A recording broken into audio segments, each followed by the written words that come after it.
I'm nearly done with my first novel, though I started struggling with my feelings that certain things weren't good enough to close out on. Then I remembered Avatar the Last Airbender's climax and, well, it helped ease my stress. Maybe my takeaway can help you as well, if and or when you're struggling with creative works. Now, there's something I must express which I doubt will win me many fans, but I will regardless because it's my honest feelings. I don't like the climax. I've never enjoyed it, despite having seen it numerous times. To note, when I say the climax, I mean the end of Aang vs. Ozai, when Aang uses energy bending to strip Ozai of his powers. Before people leap to conclusions, I want to make it clear that I'm not against it conceptually. The concept of disabling an opponent as an alternative to killing isn't uncommon in Chinese martial arts literature. Furthermore, one of my favorite stories of all time, Rurouni Kenshin, features a protagonist who doesn't wish to kill and crippled an opponent at one point to neutralize them without killing. Also, I get the idea of wanting Aang to just have a win, to not give up the last tether to the past that both he and the world has been robbed of. I think things not being bittersweet in that respect is great. I don't think that killing people is justice. Truth be told, I don't believe in justice as a concept, but that's another discussion entirely. Anyway, despite all this, it never sat well with me.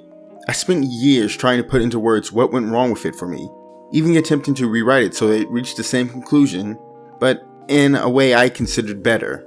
It's through studying craft that I made sense of why I disliked it so much. The obvious thing I should get out of the way is that energy bending is a deus ex machina. I knew the term even back then, but learning the elements of one in detail helped me understand what I disliked about it and why attempts to persuade me otherwise never worked. So, for example, one person who told me that it as a concept just had to be introduced earlier into the finale failed to satisfy me because their solution didn't make energy bending a part of the cohesive whole. Anything introduced at that point is the 11th hour, which is an aspect of Deus Ex Machinas. Or, for people who like to point out that the lion turtle was shown on a scroll early on or still on, that doesn't mean anything to me since it isn't proper foreshadowing. There's nothing about that which hints at what a lion turtle can do, what they are, why they are, etc. It's just a picture. It doesn't set up anything. It's just there. To quote from the Writing Excuses podcast, the best twists are surprising, but inevitable. There's nothing inevitable that comes from a random picture in the background or a word that just exists. I can go on and on about this with the Deus Ex Machina stuff, but it doesn't matter. I view it as one, even if others want to try and rationalize it as not being one. We as humans feel first and reason second. And this goes both ways. I could do stuff like bring up Sanderson's first law of magic and argue how it failed to satisfy that. I can propose different ways to do it, like incorporating chi blocking and the knowledge of how chi flows and so forth, and well, there's a lot I can do to critique it, but it doesn't matter. Those who enjoy it, enjoyed it despite the flaws. The imperfections don't ruin everything. No amount of critique can strip away the satisfaction. And that is what I find so beautiful, so uplifting, as creative. For some years, my study of craft twisted from studying it because I found it fascinating and I wished to expand my knowledge to one filled by the need to avoid criticism, to be perfect. It became less about creating work which shared my passion and entertained those I wished to entertain, and more about creating work which validated me. It became more about me trying to get stuff out of it. My approach to storytelling became one of perfection, not enjoyment.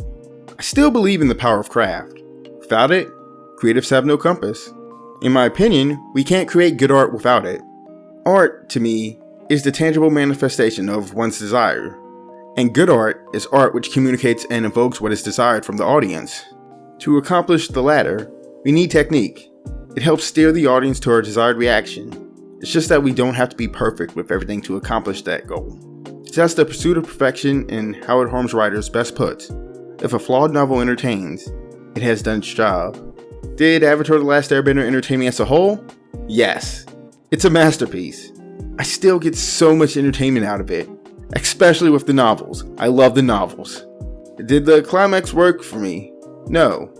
But did the climax work for so many others despite it not being perfect? Yes. No amount of critique can ever rob the happiness from those people. It didn't have to be perfect to satisfy them. And that's what I love about it, even if it doesn't work for me. Whenever I feel stuck or down about my own work, it reminds me that things don't have to be perfect to be enjoyed. I don't have to be perfect or the best to accomplish my goals, and neither do you. Or at least, this is the conclusion I've reached at this point. What do you think? Do you disagree with the attitude I've taken? If so, why? Also, quick side question, does having issues with things pointed out in works ruin it for you? That's something I've really wished to discuss, especially given the culture we exist in where there are so many who just like to assume the mask of harsh critics that tear everything down. In fact, I think I should talk about that next week. Well, regardless, press the like button, subscribe, all the YouTube stuff if you enjoyed the video and want to support what I provide with this channel.